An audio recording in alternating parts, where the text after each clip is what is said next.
आज हम जानने वाले हैं इस संसार की सबसे पहली प्रेम कहानी के बारे में, जिसमें न कोई शर्त थी, न कोई बंधन, बस एक दृढ़ता थी, एक श्रद्धा थी।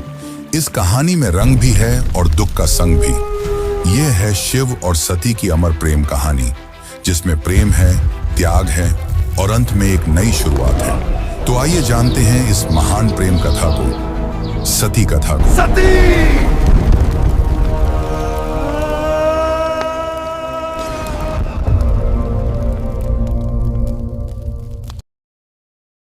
सृष्टि के आरंभिक काल की बात है, जब ब्रह्मा ने अपने मानस पुत्रों को रचा।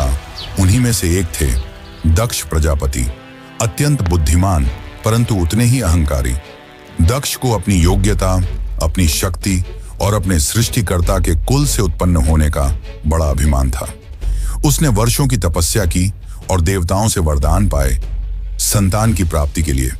उसकी यह तपस्या रंग लाई और उसे एक अत्यंत दिव्य कन्या की प्राप्ति हुई, वही जिसे हम आज देवी सती के नाम से जानते हैं। सती का जन्म किसी साधारण कन्या की भांति नहीं हुआ था।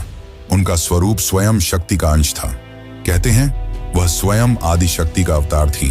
दक्ष को अपनी पुत्री पर गर्व था, लेकिन साथ ही उसके मन में एक अभिलाषा थी कि वह अपनी इस कन्या का विवाह किसी महान देवता, किसी वैभवशाली राजकुमार या किसी प्रतिष्ठित गृहस्थ से करेगा। उसे यह कल्पना भी नहीं थी कि उसकी पुत्री का हृदय वहां बन चुका है, जहां वैभव का कोई मोल नहीं, जहां वैराग्य ही आभूषण है, भगवान शिव। देवी सती बचपन से ही विचित्र स्वभाव की थी। अन्य कन्याओं की तरह ना तो उन्हें श्रृंगार में रुचि थी, ना ही राजसी जीवन की भव्यता में। जब जब वह शिव की चर्चा सुनती, जब किसी आर्षि द्वारा शिव की महिमा का वर्णन होता, उनका हृदय गहरे भावों से भर उठता। शिव जो श्मशानवासी हैं, जो मृग चर्म धारण करते हैं, जो भस्म रमाते हैं और सर्पों को आभूषण की तरह पहनते हैं। आम कन्याओं के लिए यह भय का कारण होता, पर सती के लिए यही शिव उनके अंतर्मन में बस चुके थे। धीरे धीरे यह आकर्षण भक्ति में बदला और भक्ति प्रेम में। अब सती का एक ही लक्ष्य था, शिव को पति रूप में प्राप्त करना। पर यह मार्ग आसान नहीं था। जब दक्ष को सती की इच्छा का आभास हुआ तो वह क्रोधित हो उठा। उसकी आंखों में तो शिव एक जंगल में भटकने वाले योगी मात्र थे। उसने सती को समझाने का प्रयास किया कि वह किसी योग्य, राजसी और सम्माननीय वर को चुने, पर सती अब निर्णय कर चुकी थी। उन्हें किसी धन, वैभव या पद की आवश्यकता नहीं थी। उन्हें चाहिए था वह परम पुरुष जो संन्यास में भी पूर्ण है, जो मौन में भी संपूर्ण है। और इसी लक्ष्य के लिए सती ने आरंभ की कठोर तपस्या। पर्वतों की गुफाओं में प्रचंड वायु और वर्षा के बीच सती ने भोजन तक त्याग दिया। उन्होंने पृथ्वी पर बैठकर खुले आकाश में बिना निद्रा के केवल शिव के ध्यान में लीन रहकर दिन, सप्ताह और महीनों का तप किया। देवताओं तक को आश्चर्य हुआ कि एक कन्या इतनी कठोर तपस्या कैसे कर सकती है। और जब उनकी तपस्या की अग्नि ने त्रिलोक को प्रभावित करना शुरू किया, तब अंततः भगवान शिव ने उनकी भक्ति को स्वीकार करने का निर्णय लिया। पर यह तो आगे की कथा है। अभी तो एक पिता के अहंकार और एक पुत्री के समर्पण की टकराहट शुरू हुई है। जहां एक ओर दक्ष चाहता है कि सती उसके राजनैतिक सपनों की सीढ़ी बने, वहीं दूसरी ओर सती हर सांस के साथ शिव का नाम जपती है। यही संघर्ष इस प्रेम कथा की पहली चिंगारी है, एक ऐसी चिंगारी जो आगे चलकर एक भीषण अग्निकांड बन जाएगी। सती अपनी तपस्या में लीन थी। उनका एकमात्र उद्देश्य था शिव की प्राप्ति। अनंतः उनकी भक्ति से प्रसन्न होकर शिव प्रकट हुए। शिव मुस्कुराए और एक क्षण में वह उस तपस्विनी के समक्ष प्रकट हो गए। जैसे ही सती ने अपनी आंखें खोली, उनके सम्मुख खड़े थे वही जिनके लिए उन्होंने सब कुछ त्याग दिया था। शिव ने उनके तप, प्रेम और अटल श्रद्धा को देखा और कहा, हे देवी, तुम्हारा प्रेम मुझे बाध्य करता है।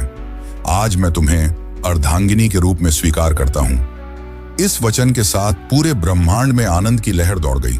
देवताओं ने पुष्प वर्षा की और फिर आया वह शुभ दिन जिसका साक्षी स्वयं ब्रह्मा, विष्णु और सारे लोग हुए। शिव और सती का दिव्य विवाह। शिव बारात लेकर स्वयं कैलाश से निकले, पर यह कोई साधारण बारात नहीं थी। इसमें भूत, प्रेत, पिशाच, नाग, सिद्ध, योगी, अर्षि, देवता सब सम्मिलित थे। शिव की सवारी नंदी थी, शरीर पर भस्म, जटा से गंगा, गले में नाग। यह स्वरूप देख सभी स्त्रियां भयभीत हो उठी, पर सती के चेहरे पर गर्व था। उन्हें अपने शिव पर गर्व था। वैभव नहीं, सत्य का स्वरूप थे वह। विवाह का आयोजन राजसी नहीं था, पर दिव्यता से भरा हुआ था। स्वयं ब्रह्मा ने मंत्रोच्चारण किया, विष्णु ने कन्यादान किया और समस्त लोगों ने इस मिलन का स्वागत किया। यह केवल दो आत्माओं का नहीं, सृष्टि के दो मूल तत्वों शिव और शक्ति का मिलन था। लेकिन इस भव्य विवाह में एक स्थान रिक्त रहा। सती के पिता दक्ष प्रजापति, वह नहीं आए, ना ही कोई संदेश भेजा, ना ही कोई आशीर्वाद, क्योंकि उनके लिए यह विवाह एक अपमान था, एक चुनौती उनके अभिमान को। उनके अनुसार यह मिलन योग्य नहीं था। और यहीं से प्रारंभ हुआ उस अग्निकथा का बीज, जो आगे चलकर पूरे यज्ञ को जला देगा। समय धीरे धीरे बीतता है। कैलाश पर्वत पर प्रकृति की गोद में शिव और सती अपना वैवाहिक जीवन शांतिपूर्वक और आनंद से व्यतीत कर रहे हैं। कैलाश की गुफाएं, मंदाकिनी की कलकल धारा और बर्फीली हवाएं सब साक्षी थीं उस दिव्य प्रेम की, जो समय और शब्दों से परे था। लेकिन इसी बीच एक और स्थान पर कुछ और ही चल रहा था, राजा दक्ष के मन में। सती के शिव से विवाह को वह अभी तक स्वीकार नहीं कर पाया था। हर बार जब कोई शिव की महिमा का गुणगान करता, दक्ष की भौहें तन जाती। उसे लगता कि शिव ने उसकी पुत्री को अपनी योग्यता से नहीं, किसी छल से प्राप्त किया है। वह अपनी सत्ता, अपना रुतबा, अपनी श्रेष्ठता सिद्ध करना चाहता था, और उसी घमंड ने उसे एक विशाल यज्ञ के आयोजन की प्रेरणा दी। दक्ष ने यज्ञ का आयोजन बड़ी धूमधाम से किया। ऐसा यज्ञ जिसमें समस्त देवताओं, ऋषियों, सिद्धों और लोकपालों को निमंत्रण भेजा गया। ब्रह्मा से लेकर इंद्र तक हर कोई आमंत्रित था, परंतु एक नाम उसमें अनुपस्थित था, महादेव शिव का। यह कोई भूल नहीं थी, यह था दक्ष का जानबूझकर किया गया निर्णय। उसने शिव को निमंत्रण नहीं भेजा, क्योंकि उसका अहंकार उसे यह स्वीकार नहीं करने देता था कि उसकी पुत्री ने उस योगी से विवाह कर लिया, जो ना कोई राज्य रखता है, ना कोई वस्त्र, और जो श्मशान का वासी है। दक्ष को लगता था कि शिव को यज्ञ में आमंत्रित करना उसके सम्मान के विरुद्ध होगा। जब यज्ञ की तैयारियां चल रही थीं, उसी समय सती ने इस आयोजन की बात सुनी। किसी ने उनसे कहा, माता, आपके पिता दक्ष ने एक महान यज्ञ का आयोजन किया है, जिसमें सारे देव, ऋषि और ज्ञानी आमंत्रित हैं। वह तो आज पूरे ब्रह्मांड का ध्यान खींच रहा है। यह सुनकर सती का हृदय कांप उठा। उन्हें विश्वास नहीं हुआ कि उनके पिता इतना बड़ा आयोजन कर रहे हैं और उन्हें कोई सूचना नहीं मिली। कुछ समय तक वे चुप रहीं, शायद आशा में कि कोई दूत आएगा, कोई संदेश मिलेगा। लेकिन जब स्पष्ट हो गया कि शिव और उन्हें जानबूझकर न बुलाया गया है, तब उनके भीतर कुछ टूट सा गया। एक ओर पुत्री का धर्म उन्हें पिता के यज्ञ में खींच रहा था, तो दूसरी ओर पत्नी का धर्म उन्हें शिव की मर्यादा का ध्यान रखने को कह रहा था। अंततः सती ने शिव से निवेदन किया, स्वामी, मैं उस यज्ञ में जाना चाहती हूं। शायद यह कोई भूल हो और मेरा जाना उस विघटन को रोक सके। शिव ने सती की ओर गहरी दृष्टि से देखा। वह जानते थे कि यह आमंत्रण विहीन आयोजन एक साधारण यज्ञ नहीं है। उन्होंने शांत स्वर में सती से कहा, हे प्रिय, जहां सम्मान न हो वहां स्वाभिमान को ले जाना व्यर्थ है, और मैं नहीं चाहता कि तुम उस यज्ञ में जाओ जो केवल क्रोध और घमंड से जल रही है। परंतु सती व्याकुल थी। उनके भीतर एक द्वंद्व चल रहा था, पिता और पति के बीच। उन्होंने पुनः प्रार्थना की, प्रभु, मैं केवल एक पुत्री के रूप में वहां जाना चाहती हूं। मैं पिता से बात करूंगी, शायद वह बदल जाए, शायद उनके मन का विष उतर जाए। शिव ने इस बार उन्होंने अनुमति दे दी। सती ने कैलाश से विदा ली, अकेले, बिना किसी दूत या सम्मान के। वह एक बेटी थी जो अपने पिता से स्नेह की अपेक्षा लेकर जा रही थी, लेकिन उन्हें झांत नहीं था कि उस यज्ञ में उनका स्वागत नहीं, अपमान प्रतीक्षा कर रहा है। सती जब यज्ञ स्थल पर पहुंची तो उनके मन में उम्मीद थी कि पिता के नेत्रों में बेटी को देखकर कोमलता जगेगी, उनके मुख से स्वागत के शब्द निकलेंगे। लेकिन जब उन्होंने यज्ञ स्थल में प्रवेश किया तो सन्नाटा पसर गया। कोई स्वागत नहीं हुआ, कोई आसन नहीं दिया गया, जैसे वो वहां उपस्थित ही न हो। वहां बैठे देवताओं की आंखों में असहायता थी। सती ने पिता की ओर देखा, धीमे स्वर में कहा, पिताश्री, क्या आप नहीं चाहेंगे कि आपकी पुत्री भी इस पावन यज्ञ में सम्मिलित हो? दक्ष ने ठंडी हंसी के साथ उत्तर दिया, पुत्री, जिस दिन तूने उस नग्न भस्म रमाए श्मशान में विचरने वाले औघड़ को अपना पति चुना, उसी दिन तू मेरी पुत्री नहीं रही। दक्ष का स्वर ऊंचा हो रहा था और उसके शब्द जैसे शिव के लिए विष से भरे बाण हो। यह सुनकर सती की आत्मा कांप उठी थी। यह केवल अपमान नहीं था, यह शिव के उस स्वरूप का तिरस्कार था जो समस्त सृष्टि का आधार है। वे उठी, सभा की ओर देखा और बोली, तुम सब यहां धर्म की बात करने आए हो, यज्ञ की बात करते हो, पर जिस शिव के बिना कोई यज्ञ संपन्न ही नहीं हो सकता, उसी शिव का तुम अपमान करते हो। फिर उन्होंने आगे कहा, जिसे तुम औघड़ कहते हो वही काल का भी काल है। जिसे तुम श्मशानवासी कहकर हंसते हो वही मृत्यु से परे है, और जिसे तुम भस्मधारी कहते हो वही भस्म से मोह को जलाता है। उनकी आंखों में आंसू थे, लेकिन स्वर तेज था, ऐसा तेज कि स्वयं देवता भी सिर झुका लें। सभा स्तब्ध थी, कोई उत्तर नहीं दे सका, लेकिन सती का हृदय अब टूट चुका था। उन्होंने कहा, जिस शरीर ने आज मेरे प्रभु का अपमान सुना है, वह शरीर अब इस संसार के योग्य नहीं। और वे सीधे यज्ञ कुंड की ओर बढ़ी। वहां उपस्थित देवता उन्हें रोकना चाहते थे, पर सती अब कोई नारी नहीं थी, वह साक्षात अग्नि बन चुकी थी। उन्होंने अपने नेत्र बंद किए, शिव का स्मरण किया और अग्नि में कूद गईं।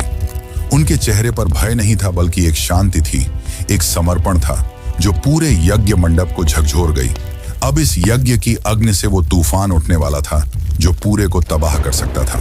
तो चलिए अब जानते हैं आगे की कथा। लेकिन उससे पहले अगर आपको वीडियो अच्छी लग रही है तो वीडियो को लाइक जरूर करें और कमेंट में लिखें, हर हर महादेव। कैलाश पर शांति थी, पर वह शांति तूफान से पहले की थी।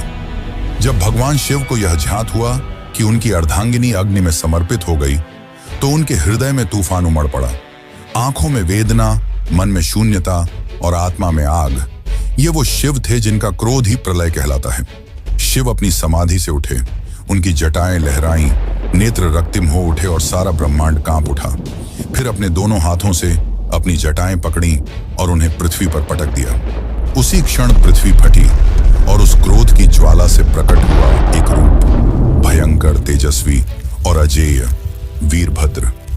वीरभद्र कोई सामान्य योद्धा नहीं था, वह शिव के विकराल रूप का अंश था। उसका शरीर अग्नि सा दीप्यमान था, आंखों में प्रतिशोध की ज्वाला, हाथ में तलवार। उसका प्रकट होना सृष्टि के संतुलन को डगमगाने लगा था। वीरभद्र प्रचंड गति से दक्ष के यज्ञ की ओर बढ़ चला। जिस दिशा में वह चलता, धरती कांपती, आकाश बदलता और देवताओं के हृदय कांप उठते। जैसे ही वीरभद्र यज्ञ स्थल पर पहुंचा, आकाश में अंधकार छा गया और वीरभद्र प्रकट हो चुका था। उसकी उपस्थिति मात्र से यज्ञ की अग्नि थर्रा उठी। वह बिना रुके आगे बढ़ा। पहले यज्ञ वेदी को तोड़ा, फिर वेद पाठ करने वाले ब्राह्मणों को हटाया। उसकी आंखों में एक ही लक्ष्य था, दक्ष। वीरभद्र के सामने कोई नहीं टिक सका। वह अकेला था, परंतु अजेय। उसके प्रत्येक प्रहार में शिव का शाप था और हर गर्जना में सती का विलाप। अंततः वह दक्ष के सामने पहुंचा। दक्ष अब भी अपने अभिमान में डूबा था। वह चिल्लाया, मैं यज्ञ करता हूं, मुझे कोई छू नहीं सकता। वीरभद्र ने उसकी आंखों में देखा और कहा, तू पिता कहलाने योग्य नहीं। आज तुझे उसी अग्नि में भस्म करूंगा जिसमें तूने धर्म का मजाक उड़ाया। और एक ही झटके में वीरभद्र ने अपनी तलवार से दक्ष का सिर धड़ से अलग कर दिया। पूरी सभा में सन्नाटा छा गया। देवता स्तब्ध रह गए। यज्ञ की अग्नि बुझ गई और पृथ्वी पर सिर्फ राख रह गई। वो राख जो अहंकार, अधर्म और अपमान की अंतिम परिणति थी। वीरभद्र शिव की आज्ञा पूरी कर चुका था, पर यह कहानी यही नहीं रुकती। अब आएगा वो क्षण जब शिव स्वयं यज्ञ स्थल पर पहुंचेंगे, सती के शव को उठाएंगे और सृष्टि में संतुलन डगमगाएगा। जब महादेव यज्ञ स्थल पर पहुंचे, उन्होंने सती के जले हुए शरीर को देखा। वह दृश्य ऐसा था जिसने स्वयं काल को रुला दिया। शिव ने धीरे से कंपाते हाथों से अपनी सती को बाहों में उठा लिया। उनकी आंखों से आंसू थे और फिर वह चल पड़े। शिव सती के शव को अपनी गोद में लिए पूरे ब्रह्मांड में भटकने लगे। उस विरह में जो पूरे ब्रह्मांड को भयभीत कर रहा था, ब्रह्मांड असंतुलित होने लगा। देवता भयभीत हो उठे। यदि शिव यूं ही विलाप करते रहे तो सृष्टि का संतुलन टूट जाएगा, प्रलय आ जाएगा। तब सभी देवता भगवान विष्णु के पास पहुंचे और उनसे सृष्टि को बचाने की प्रार्थना की। तब विष्णु ने अपना सुदर्शन चक्र चलाया। जैसे ही सुदर्शन चक्र चला, उसने सती के शरीर को टुकड़ों में विभाजित कर दिया। शिव कुछ क्षणों के लिए रुके पर प्रतिरोध नहीं किया। यह सृष्टि के लिए आवश्यक था। जहां जहां सती के अंग गिरे वहां दिव्य ऊर्जा फैल गई। पृथ्वी के वे स्थान शक्ति से भर उठे और वहीं बने शक्तिपीठ। ये कोई सामान्य स्थल नहीं थे, ये उस अमर प्रेम की गवाही थे जो शिव और सती के बीच था। ये थे वे स्थान जहां स्त्री, शक्ति, प्रेम, बलिदान और भक्ति सब कुछ एक साथ साकार हुए। कुछ स्थानों पर सती की आंखें गिरीं, कहीं उनका हृदय, कहीं उनके केश, तो कहीं उनके चरण, और हर स्थान एक केंद्र बन गया मां शक्ति का, जो हर रूप में पूजनीय हुई। कभी दुर्गा, कभी भैरवी, कभी भवानी।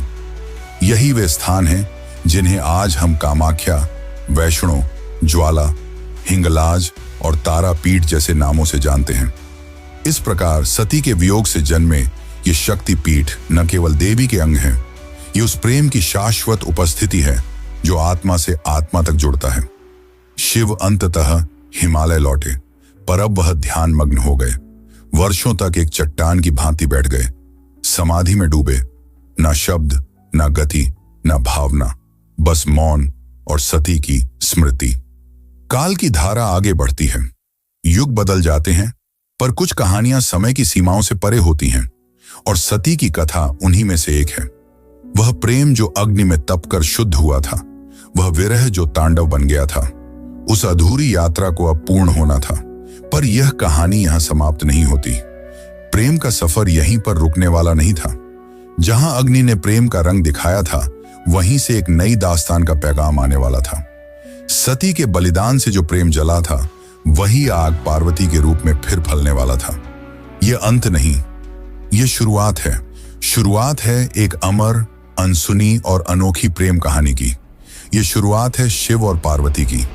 यह शुरुआत है एक नए युग की।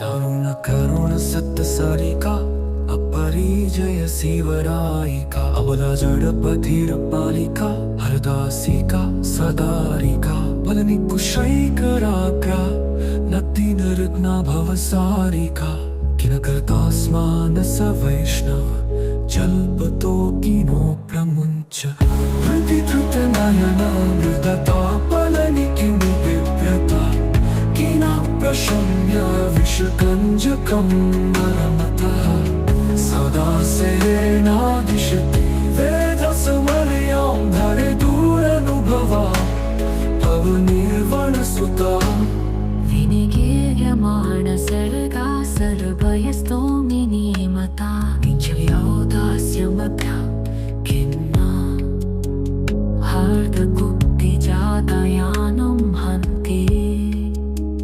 त्रच्छ्रुतिबद्धप्रजल्पं क्रुद्धा धरे दुरनुभवा भवनिर्वणसुता हृदि धृतनयनमृदता बलनि किं बिभ्रतः किन प्रशम्य विषकञ्जकं नर्मतः सदा सेनादिशति वेदसमर्यां धरे दुरनुभवा